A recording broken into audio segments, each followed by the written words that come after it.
오늘은 주님은 우리의 그늘이 되시나니 이런 제목으로 말씀을 할 겁니다. 그늘 하면 첼이에요. 첼은 차대하고 라메드. 그럼 차대는 뭐라고 그랬어요? 차대?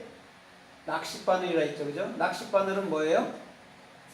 예수 그리스도께서 그리스도 예수 앞에서 책임지는 거예요. 완벽하게.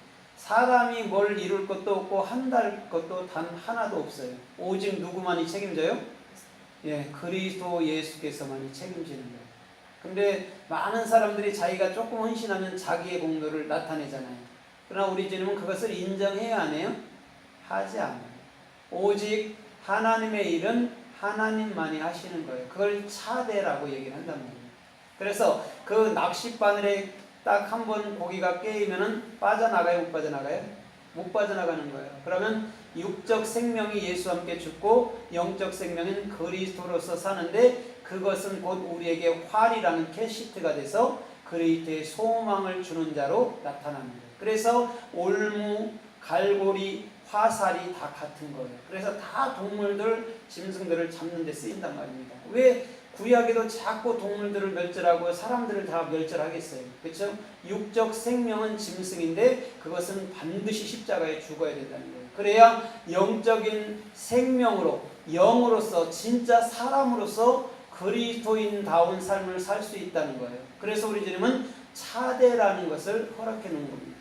그 다음에 라메드는 뭐냐면 지팡이잖아요. 지팡이. 그건 뭐냐면 목자만이 갖고 있는 거예요. 그래서 양들이 또 다른 데 갈 때 아니면 수렁에 빠졌을 때 건져내는 역할을 하는 거예요. 그럼 라메드라는 것은 무엇이냐면 하나님의 그 진리를 익히는 자가 뭐가 되는 거예요? 곧 목자가 되고 선생이 되고 스승이 되는 거예요. 달리 스승이 아니에요. 옛말에도 그런 말이 있잖아요. 그렇죠? 3살짜리에게도 배울 것이 있다고 얘기하죠. 있을까요? 없을까요?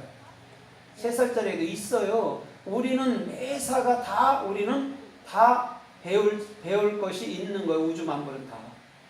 그러면 우리가 그것을 익혔을 때는 그 사람을 스승 아니면 부모, 선생님, 목자 아니면 목사 이렇게 얘기합니다. 그래서 첼이라는 그늘은 반드시 목회자가 목사로서 또 목자로서 예수 그리스도께서만이 감당할 일이라는 거예요. 그분만이 우리의 그늘이라는, 그걸 첼이라고 얘기한단 말이에요. 세상의 그늘도 하면요 시원할 때도 있고 또 겨울에는 그늘에 있으면 춥기도 하지만 영적인 의미에서의 그늘이라는 첼은 절대 그런 의미가 아니에요. 그리스도 예수와만이 나를 책임지고 또 그리스도의 진리를 익힘으로 말미암아 목회자가 되고 또 직분자가 돼서 이 땅에서 무엇을 할 수 있습니까? 진리를 증거하는 자가 될 수 있는 거예요. 그걸 첼, 그늘이 되시나니, 주님은 우리의 그늘이 되시나니 이런 제목입니다. 그래서 끊임없이 우리 주님은 우리에게 그늘 되어 주실 줄 믿습니다. 주님은요 우리에게 그늘 되어 주셔요. 다른 것이 아니에요. 그래서 우리로 하여금 결단코 요동치 아니하도록 우리 주님은 그 길을 걷게 하신다는 거예요. 그러면 이 그늘이라는 낱말과 또 그늘이라는 하나님의 은혜가 어떻게 쓰였는가를 우리가 살펴보고 또 은혜를 받아보도록 하겠습니다. 민수기서 14장 9절에 보면 이렇게 말을 해요.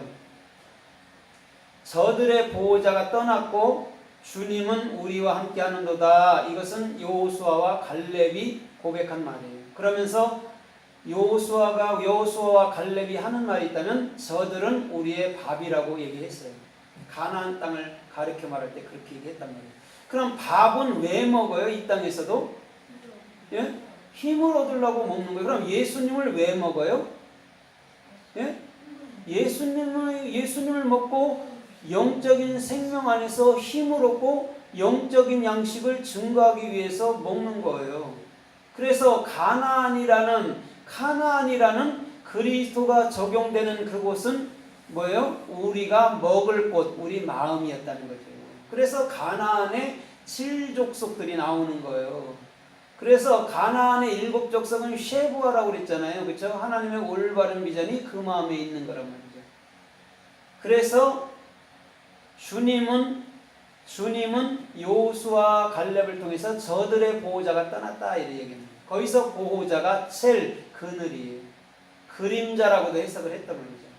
그래서 끊임없이 주님은 우리와 함께 하는데 그분은 우리의 그림자가 첼이 되어 주실 줄 믿습니다. 그래서 그분만이 우리의 장막인 거예요. 그래서 요한계시록 21장에도 하나님께서 장막을 친히 사람 위에 치시리니 결단코 낮의 해가 결단코 상치 못한다고 얘기를 하고 있는 거예요. 하나님의 장막이 사람과 함께 하기 때문에 그것을 그늘이라는 첼이라고 썼다는 말이에요. 사사기서 9장 4절에 보면 가시나무가 이스라엘 백성들에게 한 말이 있다면 이렇게 말씀하죠. 그죠? 너희가 나를 왕으로 삼으려거든 이렇게 말하면서 내 그림자를 신뢰하라 이렇게 얘기를 했어요. 거기서 그림자가 첼이에요. 그늘이란 말이에요. 그러면 이스라엘 백성들이 다 어디로 와야 된다는 말이에요? 예? 예, 그리스도 안으로 와야 된다는 거예요. 그게 첼이라는 그늘이란 말이에요. 그래서 그 그늘 안에 거할 때에 우리는 반드시 어떻게 했어요? 왕으로서 아비멜렉으로서의 사명을 감당할 수 있는 거예요. 아비멜렉이 왕이잖아요. 아버지는 왕이다. 내 아버지는 왕이다라는 뜻이잖아요. 아비가 뭐예요? 아비가 하나님을 배운 마음을 아비라고 그래요. 그럼 그것이 사역하는 자 멜렉 그 왕이라는 거예요. 그래서 아비멜렉이에요. 그래서 그런데 이곳에서는 아카시아 나무로 등장하는 거예요. 아카시아 나무는 반드시 죽어야 될 줄 믿습니다. 그래서 아비멜렉은 반드시 죽지요. 저와 여러분들도 마찬가지예요. 아카시아 나무 아래서 예수님과 함께 죽게 돼야 되는 거죠. 그래야 하늘의 진정한 아버지로서 왕으로서의 사역을 시작할 수 있는 거예요. 그것을 곧 왕같은 제사장이라고 우리 주님은 말하여 주실 줄 믿습니다. 우리 주님은 그것을 왕같은 제사장이라고 얘기합니다. 그냥 하늘나라 가서 그 상급 받으려고 여기서 이 땅에서 희생하고 봉사하는 그런 거 아니에요. 아무리 노력해 보세요. 그 나라에 가서 상급 하나 더 받는지.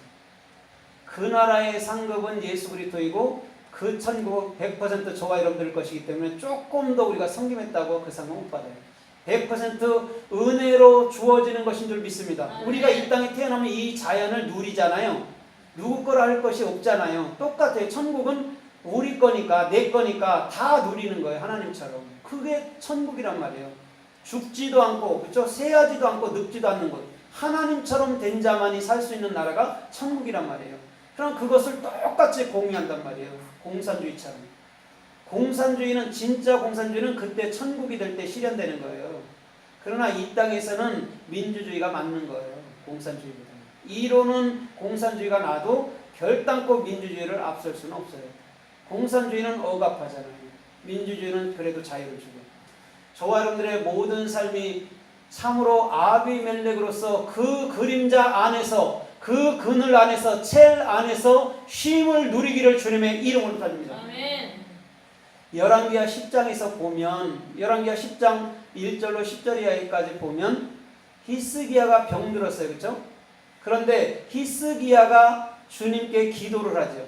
그때 하나님께서 그를 살려주고 그에게 또 적군을 무찌를 수 있는 은혜를 주신다고 약속을 해요. 그런데 뭘로 증표를 주시겠습니까? 하면서 히스기야가 하는 말이 있다면 해를 앞으로 10도 나가게 하든지 해를 뒤로 10도 물리든지 이렇게 얘기했는데 앞으로 나가는 건 쉬우니까 해를 뒤로 10도 물려주십시오 이렇게 얘기했어요. 근데 그건 해석이 100% 잘못된 거예요. 앞에는 오메가고 뒤에 것은 앞에 거는 알파고 뒤에 것은 오메가. 앞에 것은 알렙이고 뒤에 것은 타브란 말이에요. 하나님을 시험하듯이 양털 시험하듯이 그렇게 하는 것이 절대 아니에요. 당신은 앞에서도 나의 하나님이시고 뒤에서도 나의 하나님이십니다. 그래서 당신은 알파와 오메가고 알렙과 타브입니다. 이렇게 고백한 거예요. 그것은 반드시 해가 중천 위에 떠 있는 것인 줄 믿습니다. 중천은 뭐냐면 한 가운데를 얘기하는 거예요. 타베크를. 타베크라는 것은 뭐냐면 목표로 완성된 그곳을 얘기하는 거예요. 그럼 태양은 어디에 떠 있어야 돼요? 쉐메르, 올바른 비전, 쉬는 여러분들 마음속에 떠올라야 돼요. 그러면 하나님의 역사하심 속에서 모든 싸움에서 승리할 수 있는 존귀한 역사가 주님께로부터 임하였을 줄 믿습니다.